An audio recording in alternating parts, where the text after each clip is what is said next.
Okay kelas. So kita bercakap sedikit tentang e-portfolio since one of your exam assignments untuk kelas ini adalah untuk menghasilkan satu e-portfolio. So mungkin akan ada yang tertanya-tanya kan, apa benda tu e-portfolio tu? Apa bondo e-portfolio? Why we need to have e-portfolio? What is the significance of having an e-portfolio for me as a student? Contohnya. So e-portfolio is actually one of the ways on how we can actually assess your learning journey. We can also assess your understanding and also how do you conceptualize the whole learning yang you dah lalui itu dan bagaimana saudari mendemonstrasikan apa yang you telah kuasai di dalam satu orang kata penyataan ataupun dalam satu compilation of pembuktian yang mana kita panggil sebagai e-portfolio. So basically class, when we talk about e-portfolio, so this is what I derive from empirical article or empirical research. So e-portfolio is a collection of documents relating to a learner's progress, development and achievements. So kalau kita lihat kat sini, apa maksud e-portfolio? Dia merupakan kompilasi, collection, susunan, himpunan whatever documents lah. Mungkin dokumen tu mungkin boleh jadi dalam bentuk yang bertulis. Dokumen boleh jadi dalam bentuk gambar, boleh jadi dalam bentuk video, boleh jadi dalam bentuk bahan-bahan 3D hasil daripada penghasilan ataupun aktiviti yang saudari lakukan. So whatever yang boleh menyokong, yang boleh menunjukkan kepada, hey, this is my progress so far. So this is what I obtained throughout this semester. So this is my capacity after sitting for this class, for example. So inilah yang kita katakan sebagai e-portfolio, right? Okay. So dia ada benefit dia untuk lecturers, contoh macam untuk saya dan juga semua lecturer, bila saya melihat you punya e-portfolio yang you akan bangunkan menggunakan Weebly, saya akan boleh nampak dari segi personality pelajar, saya boleh fahami dia daripada refleksi mingguan yang ditulis, mungkin ada yang jenis bubbly kan, mungkin ada pelajar yang jenis straightforward, mungkin tapi yang lebih penting daripada situ ialah kami sebagai pensyarah, kami boleh daripada penulisan refleksi mingguan ataupun jurnal yang you tulis setiap minggu itu, saya boleh menilai sejauh manakah pelajar-pelajar ni appreciate what they learn, bagaimanakah pelajar-pelajar ini mampu untuk mengaplikasikan kemahiran yang telah dikuasai di dalam kelas-kelas sebelum ini, dan mungkin boleh jadi juga apakah lagi aspek yang boleh saya tambah baik daripada penulisan kamu semua. Mungkin ada pelajar kata, oh, kelas pada minggu ni agak membosankan, Dr. Fariza pun tak ceria kan, slide pun tak membantu. So daripada situ saya akan pick up dan saya akan jadikan dia satu sebagai orang kata sempadan lah. So that means I cannot do the same thing with my students for the next batch or the next group of students, sebab kita tak naklah student merasa bosan dan sebagainya. So what is the benefit of having an e-portfolio for you as students? So sebagai seorang pelajar dengan adanya e-portfolio ini, saudari akan berkebolehan untuk showcase lah, untuk menunjukkan, hey, ini yang saya telah pelajari, ini kemahiran yang telah saya kumpul, ini kapasiti yang saya ada sebagai seorang pelajar yang saya ready untuk menjadi kata tenaga kerja apabila saya dah bergraduasi nanti. Saya ada cerita-cerita rakan-rakan saya di UDM. Bila pelajar mereka membangunkan e-portfolio, ada beberapa pelajar lah, this happened I think before the pandemic. Pelajar-pelajar dia semasa di tahun akhir sebelum graduate lagi telah pun mendapat offer kerja. Kenapa dia dapat offer kerja? Kerana company sekarang ini dia sebenarnya semasa kita minta kerja ni kelas, kita bukan hanya bawa file yang berbondong-bondong yang ada kertas-kertas, CJ-CJ semua kan, tetapi company sekarang ini, industri sekarang ini dia melihat kepada satu pembuktian yang autentik. What are the authentic evidences that you may want to present to your potential employer in the future? So bila you bayang kalau saudari you dan ramai tahun 1 kat sini kan, saya rasa most of you are in your first year kan. So bayangkan kalau daripada tahun 1 kamu semua dah ada e-portfolio ni. You kumpul, you letakkan tugasan-tugasan, you letakkan video-video hasil daripada semua kelas yang telah pelajari. apa yang akan you dapat at the end of your yang kata final year contohnya. You akan ada compilation of tugasan-tugasan kan. You akan ada pembuktian tentang penglibatan dalam aktiviti kat college ke, penglibatan di dalam masuk pertandingan dan sebagainya. So you semua letak dekat e-portfolio itu, maka dia akan menjadi satu kata senjata hidup, ya. Dia akan menjadi satu satu yang akan memberi makna lah. Maknanya dan majikan sekarang juga dia akan buat background check tau. Dia akan tengok potential employee ni, and then dia akan search nama kita dekat social media. Dia akan tengok dekat Facebook ni bagaimana pembawaan calon ini. Dekat IG ni macam mana gaya bahasa dia, macam mana dia menyantuni kata komunikasi dengan netizen yang lain dan sebagainya. So all aktivitis yang berlaku sama ada secara face to face kita dekat kampus, kita dengan rakan, kita dengan masyarakat, ataupun aktiviti kita secara dalam talian merupakan evidence yang akan menunjukkan who we are, what quality that we have. So that's why kelas, saya pasti you all semua mesti ada at least satu social media, betul tak? Betul tak ni? Betul. Betul. So, okay. So saya tak nak you jawab lah. Saya nak you jawab sendiri. Ask yourself, apa yang saya buat dengan social media saya? You buat apa? You share apa? Kan? Adakah sebagai tempat untuk melepas perasaan? Adakah sebagai tempat untuk mempertahankan satu-satu konsep atau kefahaman? So ask yourself, you need to have a direction. Apabila kita ada social media, and then you need to think about bagaimana saya nak membawa diri saya, visibility saya secara dalam talian. Because all that matters. If not now, but later on, bila you ready untuk masuk ke tempat kerja, you akan faham kenapa personality, kenapa kata image yang you bawa di dalam social media itu akan mempengaruhi bagaimana seseorang itu menyantuni kita kelak. So saya just touch secara umum so supaya saya harap menjadi satu insights lah to all of you about how you can actually use a social media, whether you want to use it for a positive reasons or positive purposes, or the other way around. So ask yourself. But of course, e-portfolio, having a e-portfolio which is based on website yang akan kita buat Weebly itu adalah merupakan salah satu daripada langkah bagaimana you can start your own branding, self-branding. Self-branding. Okay. So of course, ini untuk pembelajaran lah, kita boleh gunakan e-portfolio untuk sama ada untuk formative or summative assessment. And then bagaimana kita nak menjadikan bahan e-portfolio ini sebagai sesuatu yang efektif? Tentulah dengan penambahan satu lagi elemen yang akan sesudah dihasilkan, macam contoh saya tunjuk tadi kan, you akan ada apa kelas yang you akan tulis setiap minggu, apa tadi saya sebut? Reflection. Kan? So you need to write your own reflection after each class. After every week punya tutorial untuk GE 1153 ni. Dan biasanya kelas reflection ni you jangan tunggu lama tau.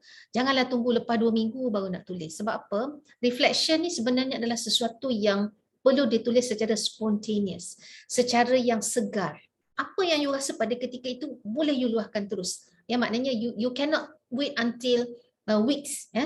Habis di kelas mungkin kalau ada masa terus tulis ataupun petang ke malam ke di mana memory itu masih fresh. Barulah penulisan itu kita boleh nampak authenticity dia, dia punya ni kejujurannya dan juga sebagainya lah, emotion dan sebagainya. So of course in order for us to, macam saya katakan tadi, we want to understand you more, therefore we want you to some kind of writing your own reflection lah bagi setiap minggu. So this is examples of bagaimana penulisan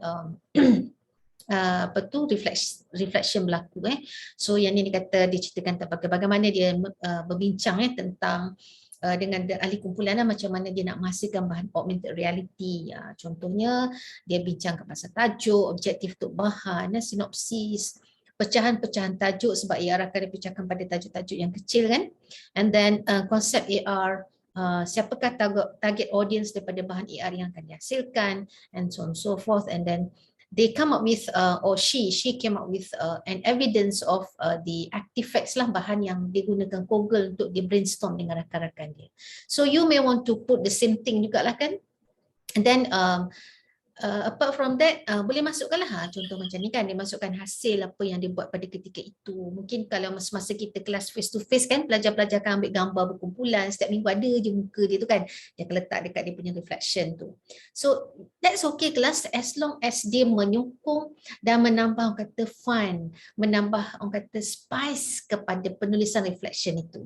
So kita lah tak dull je lah kita baca, alamak cerita tulisan dia tak ada gambar-gambar kan, tak ada video. So you may want to do the same thing. You boleh kata tambahlah apa dia penulisan dan sebagainya. So kalau macam ini kan, tengok cara dia menulis tu memang sangat menarik kan, kita pun rasa macam terhibur kan. Dia kata not to boast, but I really put my heart and soul into the completion of each and every single of the assignments and so on so forth. And then this girl is very alive lah cara penulisan dia. So I think you can use the same kata pendekatan. In doing the reflection, saya tak hadkan if you are familiar of if you are more comfortable to write in bahasa, then go on with bahasa. That's a default language lah in UKM, right? But if you think that I would be able, I think I will be able to produce more sensible writing when I write in English, then just go with English. So tapi dua bahasa tu je lah. Dan jangan guna bahasa lain lah, yang bahasa yang saya tidak fahami. Okay. So ini contoh yang lain ya. Seterusnya ini juga cerita tentang proses penulisan media dan sebagainya. So okay, sedikit lah. Apa kelas yang dimaksudkan dengan penulisan refleksi? Saya kena sebutnya sebab ini akan memandu you all lah untuk kata bagaimana nak menulis refleksi tu nanti kan. Okay. So sebenarnya menulis ni bukan hanya sekadar menulis, sebab di dalam penulisan refleksi ini kita sebenarnya ada dua kategori tau. You tahu tak sebelum ni? Reflection ni ada dua jenis. Satu reflective reflection, satu lagi non-reflective reflection. Kelakar kan? Nama dia reflective tetapi dia sifatnya bukan sesuatu yang reflektif, even though we can name it as a reflective. So how do we then differentiate between a non-reflective one as compared to the reflective reflection? So untuk non-reflective ni biasanya you akan menulis yang macam you describe saja apa yang berlaku, which has been learned before and through frequent use. Contoh seperti biasa Dr. Fariza akan masuk ke kelas dan kita mulakan dengan perbincangan dan kumpulan dan sebagainya. It's okay. It's okay if you want to write that part as an introduction. Okay, tak ada masalah. Bukan maksud saya you tak boleh tulis, tetapi dia belum sampai kepada level you belum reflect apa-apa. You just describe apa yang you lalui di dalam satu-satu aktiviti pembelajaran. So macam sekarang lah kan, you boleh kata kelas dimulakan dengan Padlet, kami memperkenalkan diri masing-masing dan sebagainya. Seterusnya kita masuk kepada penulisan seterusnya. Okay. Di bawah non-reflektif juga kita ada satu penulisan yang melibatkan satu pemikiran kognitif tak kelas. Kognitif maksudnya pemikiran kita lah, ataupun satu action yang thoughtful yang berasaskan kepada pemikiran dan kita rasa ya memang saya nak buat. Contoh dia melibatkan kepada bagaimana kita mengatakan okey, pada hari ini saya belajar tentang satu konsep baru, itu Casper. Okay. Saya faham bahawa untuk menghasilkan satu bahan slide yang bagus, saya perlu ada ciri-ciri kontras, perlu ada ciri-ciri alignment, simplicity sampailah kepada repetition. Ya. Dan penghasilan ataupun penggunaan konsep Casper ini akan dapat menghasilkan satu slide yang cantik, kerana dia akan orang kata ada unsur-unsur kontrasnya, ada orang kata white space dan sebagainya. So that is also considered as non-reflective. Masih tak reflektif ke kelas kalau you cerita apa yang you belajar, apa yang you telah fahami dan apa yang you buat. Tetapi kalau kita kata dah tu macam mana pula saya nak mula secara reflektif kan? How can I then come up with a reflective writing in my reflection? So in this sense, you may want to come up with this two kata approach lah. Yang pertama, untuk kita menulis penulisan secara reflektif ni, you boleh tulis dalam bentuk macam sedikit kritikan lah, ya, tentang apa yang berlaku. Contoh macam dia kata, walaupun Casper ni memang akan kata membantulah dari aspek untuk penghasilan bahan kan, tetapi kita dapati bahawa berkemungkinan tidaklah semua daripada unsur-unsur CASPR itu perlu digunakan secara tekal, contohlah kan, ataupun you kata mungkin hasil daripada perbincangan dalam kumpulan kami mengambil keputusan untuk mengubah keputusan daripada menghasilkan bahan augmented reality yang berasaskan kepada video 2D kepada lakonan yang real lakonan. Kami berpendapat sedemikian kerana kalau kami menggunakan atau if we stick with 2D punya videos, we might not be able to visualize ataupun tak dapat nak membantu pengguna akhir ataupun pelajar-pelajar yang akan menggunakan bahan AI itu untuk memahami konsep yang hendak diterapkan. Things like that. Nampak tak? Maknanya ada satu your own words, your own assumption, your own conception yang you rasa you nak tambah di situ. Okay?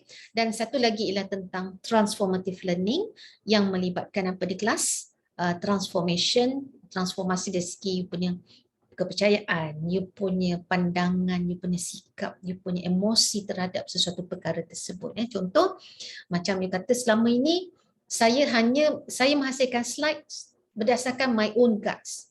As long as I think it is beautiful in my eyes, then I just go on with that. Tetapi bila saya telah memahami konsep Casper ini, saya rasa apa yang telah saya lakukan itu adalah satu perkara yang akan saya elakkan pada masa akan datang. Sebab kadang-kala saya mendapati bahawa slide saya ini terlalu banyak teks, terlalu panjang.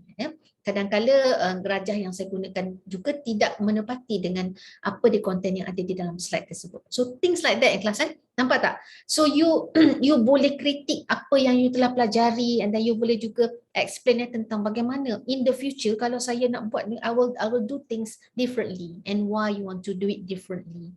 So itu yang kita katakan sebagai penulisan secara reflektif. Tentulah dia melibatkan you punya kemahiran berfikir aras tinggi. Berbanding dengan hak ni, you perlu fikirkan tak kelas? You perlu fikir teruk tak nak tulis yang 2 ni kelas? Tak kan? Just the matter of memorizing what has been what's going on in that particular session, just write it down descriptively, tetapi untuk you come up dengan penulisan yang lebih reflektif ni, saudari perlu berfikir sedikit apa dia poin yang boleh saya tonjolkan, nak menunjukkan bahawa saya mampu untuk menulis secara reflektif. Okey, yang ni tak ada apalah. Okey, so ada soalan tak setakat ni untuk reflection kelas? Kalau ada silakan tanya, sebab saya dengan kelas saya ni, you jangan segan you boleh terus tanya je. Sebab nanti takut kita tak sempat nak kata berbincang. So untuk e-portfolio, what you need to have in your e-portfolio is that satu, apa dia tadi kelas? Home, atau kalau nak bahasa Melayu utamalah. Lepas tu you need to have biodata. Or about me ke, suka hati awak lah nak buat tajuk apa-apa pun. But we want to know about you. Tapi kalau sekiranya biodata ni you nak combine dengan home tu boleh juga buat macam yang seperti website tu, tak masalah. Seterusnya you kena ada refleksi mingguan ataupun reflection. Mingguan you kena tulis mingguan, dan seterusnya ada tugasan, assignments. Dan yang kelima, you boleh jadi masukkan MIC lah, miscellaneous perkara-perkara lain. Contohnya mungkin ada pelajar stres kat sini kan, mungkin dia adalah player wakil negara ke apa ke, dan you tulislah dekat MIC tu, letakkan aktiviti saya dan sebagainya. Mungkin dari pelajar-pelajar mungkin yang ada ambil komunikasi media ke, yang ambil bahasa Melayu dan sebagainya kan, tadi kan yang berdasarkan pengenalan diri tadi, you boleh masukkan di bawah MSc who you are. You may love photography, then put all your kata fotograf, gambar-gambar yang telah you ambil lah sebagai satu juga sebagai portfolio, e-portfolio yang menunjukkan kemahiran Sostari di dalam menghasilkan satu shooting gambar lah. So of course untuk e-portfolio ini kita akan menggunakan Weebly. So saya rasa semua dah tengok kan, cuma tak habislah. Mungkin ada, saya faham, mungkin ada yang tak habis sampai part 3, but please go through until part 3 because dalam part 1, part 2, part 3 tu kalau you dah go through semua, you will be able to master lah tentang bagaimana selok-belok nak menggunakan Weebly. But of course there are a lot more function-function yang ada dalam Weebly tu yang tak sempat saya nak tutorialkan di dalam part 1, 2 and 3 tu, tapi kalau ada soalan boleh tanya bila-bila masa. So kita setuju kita akan menggunakan Weebly dan mungkin minggu hadapan saya akan minta lah you share you punya URL. URL means you punya apa tu? Inilah domain kat atas tu. So dalam Weebly kita akan menghasilkan satu ni lah.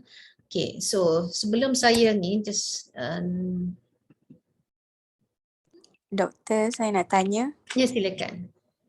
Kalau dah ada akaun Weebly tu kena buat baru ataupun saya still boleh guna yang lama punya? Okey, boleh nak buat yang baru, nak buat yang lama, tetapi dengan syarat you punya URL tu kena nama tau. Siapa yang tanya tadi tu? Saya Safinatun Najah. Okey. Jadi Safinatun Najah, mungkin you apa URL kat atas tu? Saya rasa nama saya, nama penuh. Kalau nama penuh okey. Cuma yang penting saya harap untuk pemarkahan kita akan melihat kepada yang aspek yang saya tunjukkan tadi lah. Macam contoh kalau kita pergi pada ni kan. Ni home assignment reflection. Sorry, saya pergi ke tempat lain pula. Saya nak tunjukkan this one. Macam tadi dia ada, tengok tak? Dia perasan tak ada dah ni Apa yang terjadi sebab pelajar ni dah habis tau. Pelajar dah habis, jadi dia buang yang tugasan, reflection apa semua tu. Tapi dia masih menghidupkan blog dia sampai sekarang. So untuk Najah tadi, kalau you dah buat macam ni, so bagaimana dengan elemen-elemen yang ada yang mungkin tak perlu untuk saya markahkan? You akan tunjukkan kat situ juga ke ataupun you nak hide? Hide. Mungkin you boleh hide sementara lah sebab tu tempoh untuk kita buat pemarkahan kan, sebab takut nanti kan saya terbaca benda-benda yang tak sepatutnya pula dan sebagainya. So make sure that you have all these page yang tadi yang saya share tu tadi kan. Ya doktor. Yang tadi tu yang saya dah tulis tadi dah ni. Ada yang paling penting kat ni lah, please take note semua Okay, tak apa, saya just print screen yang ni. Saya share dekat group nanti. Okay. And then saya nak tanya. Ya. Kan pasal refleksi tu kita nak includekan daripada 4 minggu lepas ke, daripada week 1 ke, nak start pada hari ni? Ya, daripada minggu dululah dengan Dr. Hafizah. Okay? Okay doktor. Okay, alright. So right. So bagi yang ada yang belum pernah masuk lagi ke Weebly ke?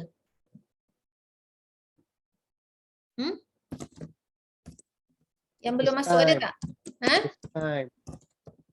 Apa dia tak dengar?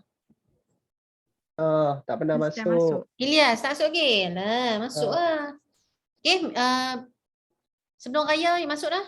Masuk, create satu account, boleh guna Gmail, create satu account dekat weebly.com, ikut je tutorial saya tu. So dah masuk kat situ, you klik pada edit lah. Dan you boleh tengok lah. Sebenarnya saya nak tunjukkan, saya tak nak cerita panjang sebab dalam tutorial tu dah penuh, dah cukup dah saya tunjuk. So apabila kita katalah kita publish kan, once you dah betulkan you publish,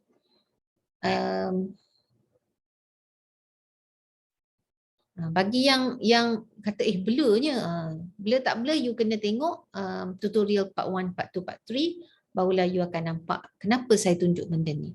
Alah, slow pula internet ni. Okay. So nampak tak? Bila dia publish, this is your URL ya kelas. This is your URL.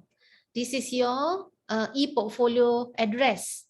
So inilah you ambil, you copy dan you share dengan pensyarah. Kalau kumpulan saya, share dekat kumpulan kita lah. Kalau dengan kumpulan Dr. Hazrati, share dengan kumpulan Dr. Hazrati. Nah. So this is how you derive your, cara mudah lah kan untuk mendapatkan mana URL untuk kelas ataupun untuk you punya betul Weebly. Okey, ada soalan lagi tak tentang Weebly ni kelas? Doktor nak tanya.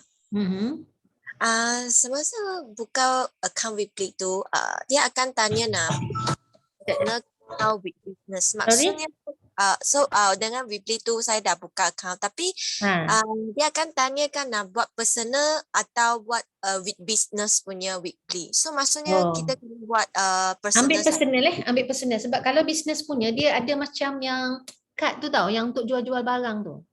You nak buat personal kan? Ambil yang personal. Yes. Okay. Kalau untuk business punya you mungkin lepas ni you boleh explore lah.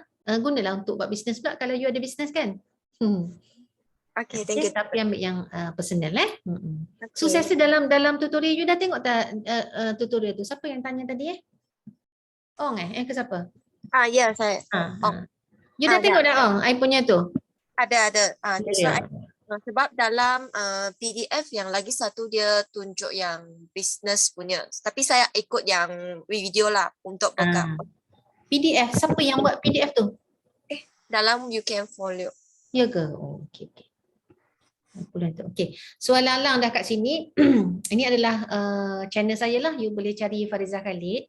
So saya harap you all boleh subscribe kepada saya punya channel please. So you can see here, ada banyaklah you boleh belajar kat sini tentang macam mana nak guna screencast. Ni juga tentang tugasan augmented reality, boleh refer kat sini juga. Ni Casper yang Dr. Hafizah dah share dekat dekat ni kan, dekat UKM Folio lah.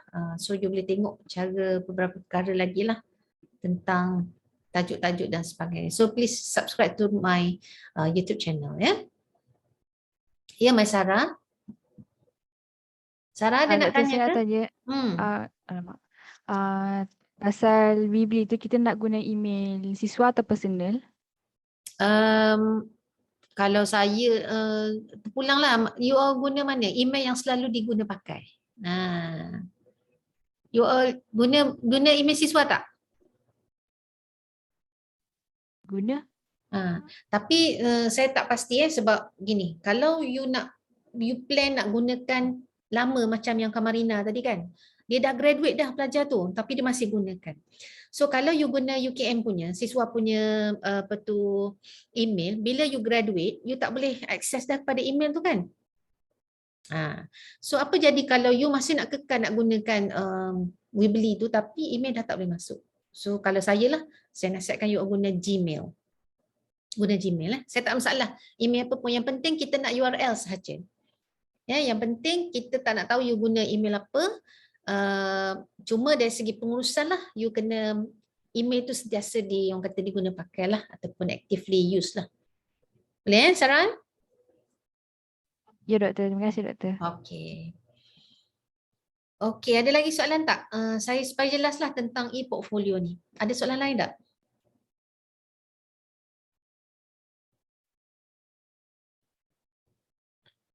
Okey, so yang ni Casper ni tengok balik. Okey. Yang ni saya tak nak buat syarahan panjang lah sebab dah pun muat naik di dalam UKM Folio. So penerangannya very straightforward. Cuma saya just nak pergi very quickly saja.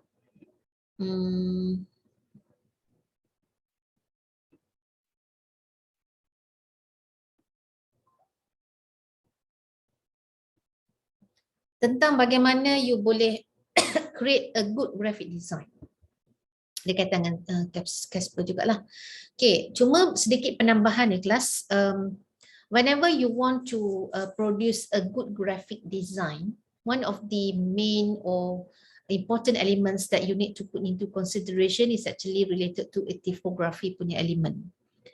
So typography is actually satu seni, satu kemahiran, satu skills yang perlu kita kuasai, yang mana typography ini berkait rapat dengan pemilihan unsur-unsur grafik semasa kita nak menghasilkan. So macam dikatakan kat sini, typography secara analoginya is just like a dress code, ya.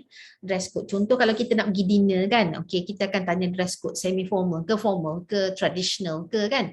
Kalau raya tu ataupun dinner tu kita kata all pastel ataupun all fairy tale. So we know that we need to put on something yang inline lah dengan dress code yang telah pun diberikan. So sama juga kelas bila kita nak menghasilkan satu-satu bahan grafik.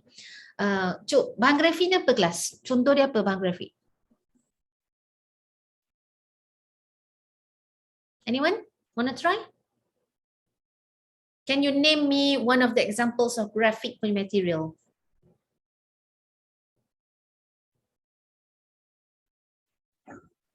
Poster. Okay, very good, Foster. Thank you, Hanis. What else? Template. Sorry, Zubir? Template. Template, very good. Lagi? Flyers. Flyers. Okay, thank you all. Next. Booklet. Booklet. Okay. Ni slide yang saya tunjuk ni, bahan grafik tak?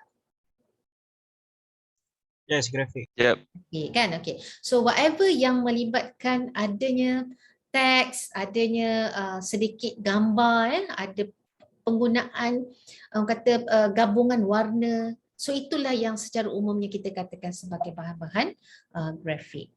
So ingat typography. So bagaimana kita nak memilih kelas tipografi yang macam mana yang kita perlu pilih supaya bahan grafik kita itu akan membawa impak kepada mereka yang membaca ataupun melihatnya. So di dalam, so ini saya ambil daripada Canva, contoh-contoh font di dalam Canva yang saya rasa mungkin selepas ini kebanyakan akan menggunakan Canva lah. Tapi sebelum tu saya boleh saya tahu tak berapa orang yang tak pernah guna Canva lagi selama ni? Ataupun berapa orang yang pernah menggunakan Canva? Boleh letak dekat chat tak? Saya boleh letak yes or no pada soalan pernahkah anda menggunakan Canva sebelum ini? Can you put on your chat yes or no? Have you ever used? Okay, ramai ni. Okay, yes.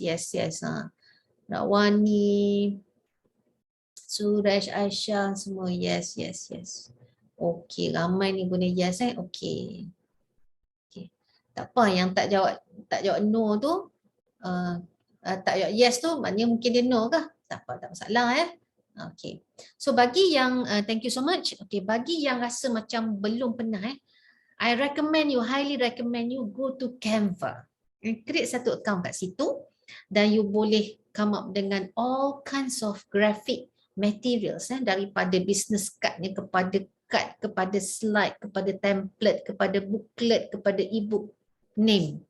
You just name it. You can easily create a very good kinds of graphic materials using Canva. Okay. So apa yang saya just nak share dengan you all semua ialah tentang bagaimana kita nak memilih dress code apa code to code. Dress code yang macam mana you all nak pilih bila nak buat satu-satu bahan grafik. Yang pertama tentulah kita boleh consider using a business or corporate serious typeface, jenis-jenis font yang bentuk serius. Font yang macam mana? Easy to read, mudah untuk kita baca, tak terlalu fancy ataupun dekoratif. Contoh yang inilah collective, blinker, so on so forth. Dan elakkan tulisan yang macam ni, Glaza, stencil dan pony club dan sebagainya kerana dia sukar untuk dibaca, sukar untuk dibaca. Okay, sorry kelas, I angkat sekejap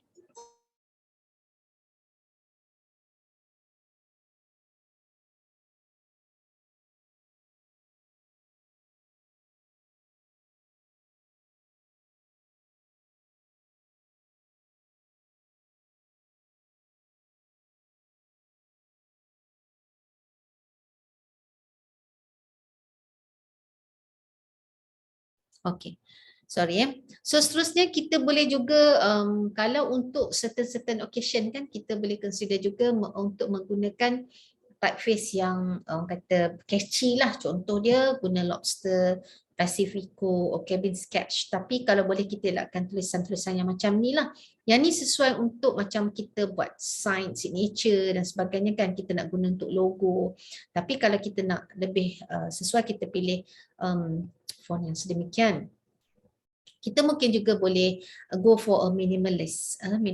Contoh kat sini kalau dalam Canva ni, Cooper Hewitt, Open Sans, Arimo considered as kata examples of a minimalist punya typeface lah. Dan kalau boleh kita jangan gunakan font-font yang terlalu kata cacah marba kan, tengok macam ni tulisan kecil, besar dan sebagainya, tak cantik lah untuk kita punya bahan grafik. Okay. Okey, 3 cara mudah bagaimana kita nak pilih warna kelas masa kita nak buat grafik tu. Mungkin ada setengah-setengah orang dia suka sangat warna pastel kan. Jadi dia punya latar tu warna pink muda, tulisan putih. Macam mana you nak baca? Kan? Tulisan kuning pun ada, gabungan pink dengan kuning. Ni cerita yang benar dekat website tu. Saya kata Allah, macam mana nak baca kan sampai nak cabut biji mata saya baca. So that is a very poor kinds of kata color selection. You need to have a contrast in terms of these two selection between the background as well as the kata font yang kita nak gunakan. So 3 easy ways. Yang pertama, general rule, kalau boleh kelas you stick with 2 main color saja, dan kalau nak tambah juga jangan lebih daripada 4. Ingat 2 hingga 4 sahaja. Jangan terlalu gaudy colored. Okay. So barulah nampak profesional. Okay, dan seterusnya pick online or 1 or 2 main colors. Kita pilih yang mana satu, while the rest should be complementary colors. Mesti subtle and warm. Contoh kalau dalam slide saya ni, hak mana you boleh kategorikan sebagai main colors kelas? You rasa? Biru. Biru. Dan? Pink. No, biru dan putih sebenarnya. Pink adalah complementary untuk bagi dia nampak lebih menarik. Rules tu. Okay. Okay. Provide ample white space to the eyes to stay relaxed. Contoh macam ni kan. So generous, secara generousnya saya ada banyak white space kat sini. White space means ruang kosong je kelas, tapi tidak bermaksud dia semestinya warna putih. Kebetulan slide saya ni warna putih, so kena dengan white space. Tapi kalau slide saya latar belakang warna cream, boleh tak ruang-ruang ini kita panggil sebagai white space? Boleh. Boleh. So ingat jangan kedekut untuk kata pecahkan slide itu kepada banyak-banyak slide. Jangan letakkan terlalu banyak. So macam ni kan, satu je point dia, provide ample white space for the eyes to stay relaxed. Dah. Jangan nak letak semua daripada atas sampai bawah penuh kan, tidak ada ruang untuk mata bernafas. Okay. Macam mana kita nak manage you punya white space? Perlu ada ruang lah. Okay, ni yang kita nak menggunakan konsep Casper. Contohnya ni nampak tak white space tu? Ruang sini, macam mana kita guna pakai ruang-ruang itu, dan secara orang kata dalam konteks ni dia ada alignment, ada kiri kanan, balance lah. Okay, kita tengok contoh slide ni. Apa pandangan you all kelas? Apa komen you all tentang slide ni? Crowded. Kan, crowded kan? Dah lah tulisan tu, apa tu, warna merah macam ni, tulisan tak apa jelas, betul tak? Yang ni rapat-rapat tertinam pula, hak ni tertinam pula dengan gambar kan?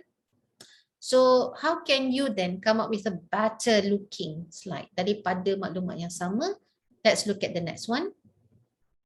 Macam yang ni, dia punya white space dia ni je. Dah lah tak balance kan? Okay. This is better kan? Better kan?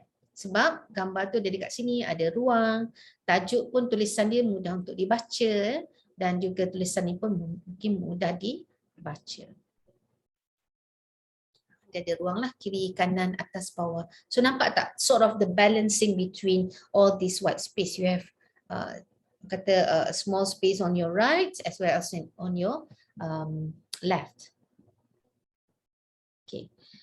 Now, macam mana kita nak menghasilkan bahan visual yang bagus? Kita menggunakan Casper. You all ni muda-muda lagi kan? You all sempat tak dengan kartun Casper ni, kelas? Sempat. Ya ke? Tahu. Ya. Macam mana you all tahu? Ni zaman saya kecil-kecil tau. Saya dah umur nak 70 dah. Bro. Macam mana you all jumpa Casper ni? Tengok kat online Okay. So Casper ni sejenis hantu yang comel kan, nama dia Casper. Saya letak kat sini lah, tapi actually supaya kita mudah ingat lah Casper. So sebenarnya Casper yang akan kita bincang ni adalah mempunyai maksud dia yang tertentu lah. Okay, kita go one by one. So inilah maksud dia kelas. Contrast, alignment, simplicity, proximity, emphasis dan juga repetition. Senang tak nak ingat Casper? Saya rasa cuba you baca sekali lalu, 2 kali, lepas ni you pasti ingat apakah perkataan-perkataan yang mewakili setiap huruf yang membentuk nama Casper itu. Boleh ingat sekarang?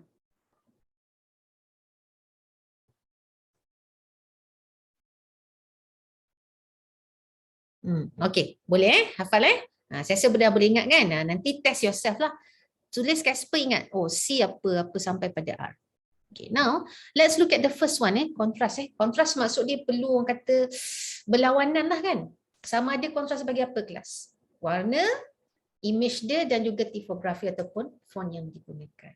So contoh macam ni kita ada elemen kontras, kuning dengan hitam adalah kontras kan. Putih dengan kuning pun bolehlah dikatakan sebagai kontras. Ya. Okay, contoh yang ni macam mana you nak improve cadangan kelas? Ni dah okey dah. Actually dah boleh baca kan. Tapi macam mana you nak improve cadangan? Silakan. Color text tu. Color text. Okay, tukar pada color apa, Ilyas? Biru maybe? Tak dengar? Biru? Biru. Biru. Okay, yang tajuk presenting Ke yang Betul. ni? Yang tajuk. Okay, lagi? Thank you. Lagi? Hak lain? Bagi idea. Dia Janganlah. punya slow je. Zubir. point tu boleh tukar color hitam ke? Ni, this one. Dia punya. Okay, right. Lagi hak lain? Ada cadangan lagi? Tajuk dia boleh tukar font dan besarkan. Tukar font dan besarkan. Okay, baik. So, cuba kita tengok pada next slide yang telah pun ditambah baik. Mana okey? This better. Kan? Very simple, minimalist kan? Tapi ada satu unsur garis biru kat sini. Biasanya kita boleh guna warna ni, kita mengekalkan warna yang sama lah, consistent throughout your slides lah. Kalau you menggunakan kata dia punya yang main colours tu tadi adalah hitam, putih dan biru ni, so you boleh play around using these colours kan. Make sure dia ada somewhere di dalam you punya slides. Okay. Ataupun yang daripada yang first tadi, dipecahkan kepada slide yang ada ketiga-tiga points, or alternatively, ketiga-tiga point ini dia boleh pecah pula pada 3 slide yang berbeza. Contoh, macam ni. Presenting your analysis using mathematics, dia ada penerangan kat sini. Ada sedikit grafik dan warna ini disepadankan dengan tulisan, grafik dan juga elemen satu garisan kat sini. Nampak tak bagaimana dia menggabung jalinkan color tu? Ada konsistensi dia. Ya? Okey. Kemudian yang kedua, benda yang samalah. Tapi diulang dan dipecahkan ke dalam 3 slides yang berbeza. Hak mana you all prefer kelas? Pecah 3 slide ke? Ataupun jumble up all these points into one slide? Yang mana you rasa lebih impactful? Pecah 3 slide. Pecah kan? Susah ke nak pecah? Tak susah kan? So this is how you do things differently when you understand the concept Casper. Okay. Next one is alignment. Perlu ada alignment lah. Bukan you buat tayar je, you nak align kan? Mesti ada alignment. Contoh kalau macam ni, apa yang you nampak kurang Kelas, what's your critique on this? Apa komen? Tak selari. tak selari, okey. Jadi macam mana kita nak selarikan dia?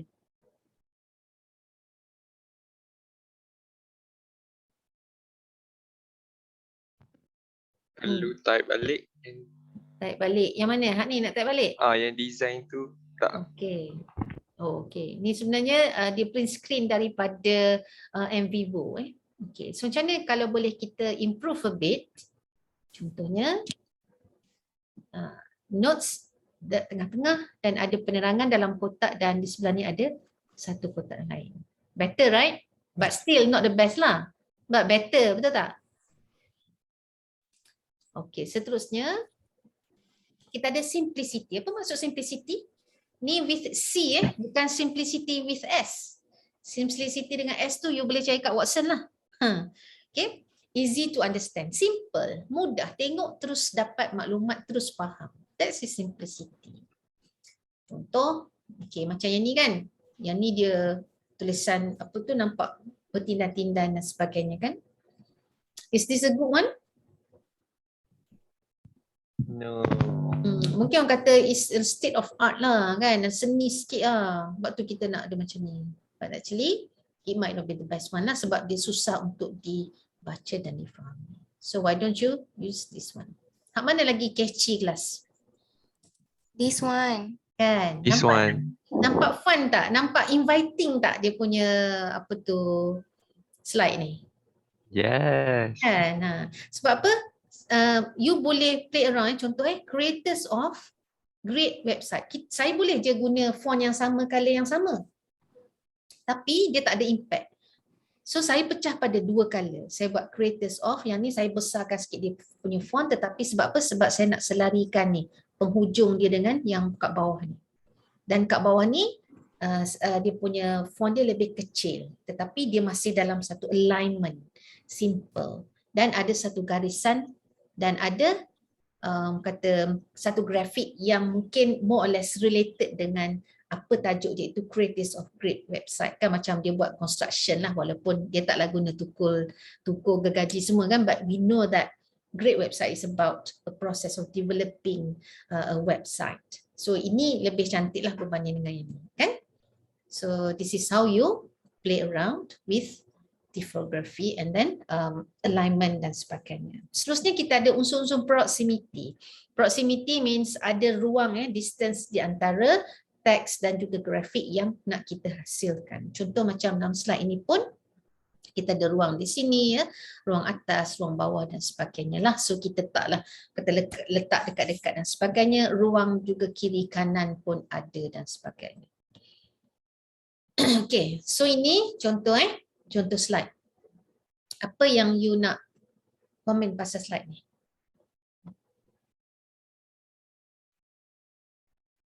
Color dia suram.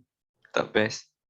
Color dia agak suram kan? Okay, so macam mana you nak pecahkan dia? Nak bagi cantik nak buat macam mana? Buat satu-satu. Each point tu satu slide. Ya. Okay, okay. So kita tengok mana bagus? Yang ni tadi, jot down ideas, go a look for inspiration, do extensive research. Akhirnya dipecahkan. Boleh dalam satu slide juga tapi dipecahkan kepada 3 kotak ni. Pun boleh buat macam ni. Tak semestinya pilih satu-satulah. So maknanya there are many ways of putting things into a more more beautiful, more attractive way lah. Eye-catchy lah kan. Okay. So still emphasize only one main item. So that's why saya kata jangan kedekut kelas bila you buat slides, you buat ni, pastikan slide kita tu jangan cram tak nak terlalu banyak benda. So you boleh pecahkan kepada banyak-banyak slide lah. Kalau you guna PowerPoint kan, you kena bayar berapa untuk satu slide kelas? Berapa harga satu slide dekat PowerPoint? Ataupun dekat Canva?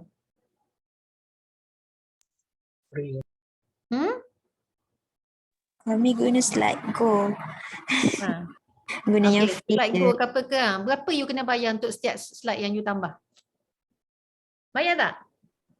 Kena bayar. Tak ada rasanya. Memanglah tak ada pun. Memang tak ada bayar. So maknanya point saya, janganlah rasa macam takut nak tambah slide kan. Sebab you tak kena bayar pun. Ni.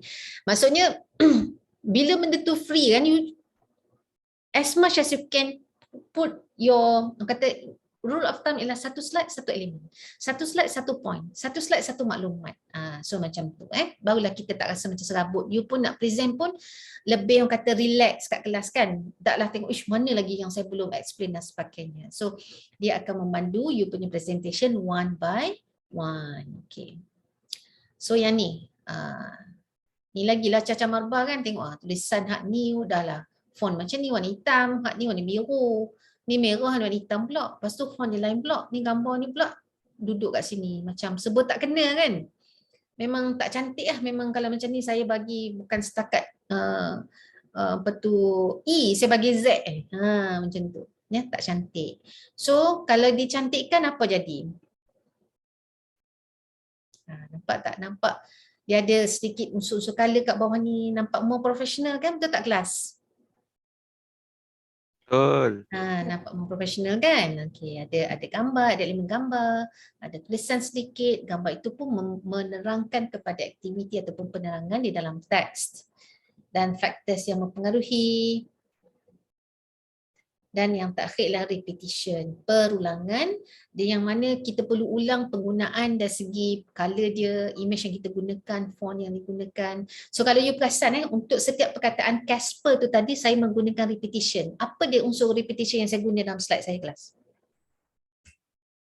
Kalau you Dari segi warna, font dengan bentuk. apa dia? Dari segi warna, font dengan bentuk.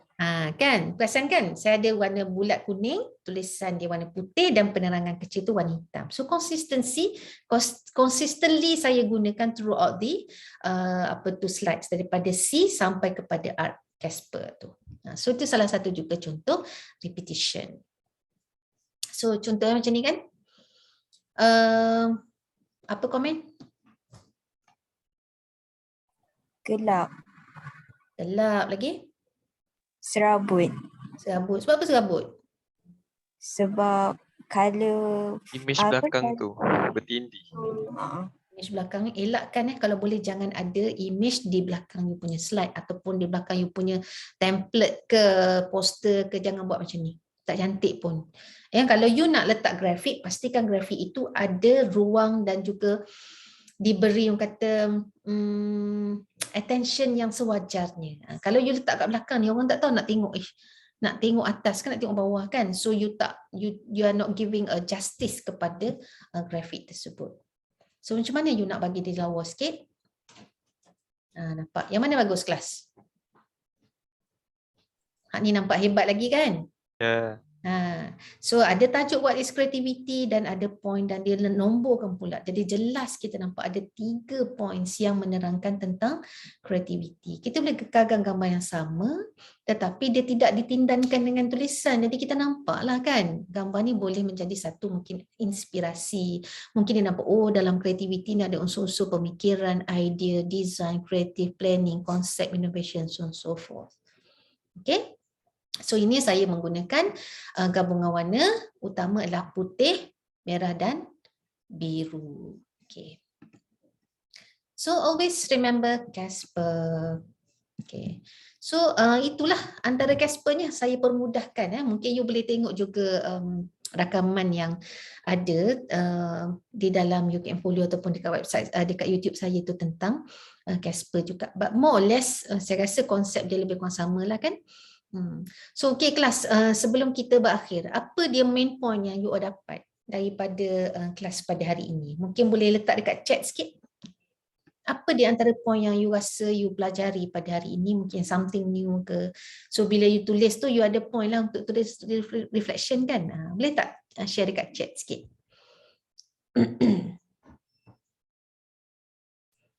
Apa yang you rasa something new that you gain or you obtain from today's session?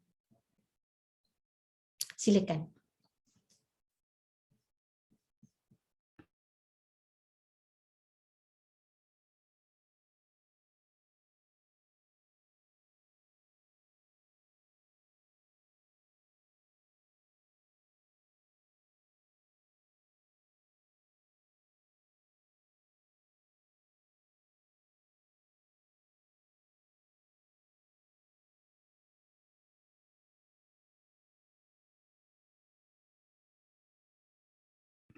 Okey, sama-sama yang lain naik, saya bacakan sikit mana yang dah ditulis. Okey. Syazana, penghasilan slide menggunakan teknik Casper supaya lebih kemas profesional. Okey. Ilya, bila guna Casper dalam pembuatan slide lebih teratur profesional. Okey. Sarah, mind blown sebab tahu lebih mendalam nak buat slide dengan kemas dan cantik. Okey. Color scheme jangan lebih 3. Yes. Or maksimum you boleh pergi sampai 4 lah. Tapi make sure you ada consistently you use at least 2 color yang dominant yang sentiasa ada. Yang lain tu sebagai variable ataupun sampingan sajalah. Dan cara untuk hasilkan slide yang cantik dan bagus. Okey, Tio. Zim dapat mengetahui bagaimana cara menguruskan slide dan menggunakan teknik Casper. Okey. Azubair, develop more ideas about creating construct graphic materials. Syafika, Casper membantu hasilkan slide yang menarik. Alif, Casper lebih mudah mencetakkan our slides berbanding sebelum ini. Hopefully so, Alif. Okey, Ilyas, pemilihan warna dengan kuantiti isi memainkan peranan penting. Definitely dia mesti inline lah kan. Warna, font dan sebagainya dia akan juga mempengaruhi genre.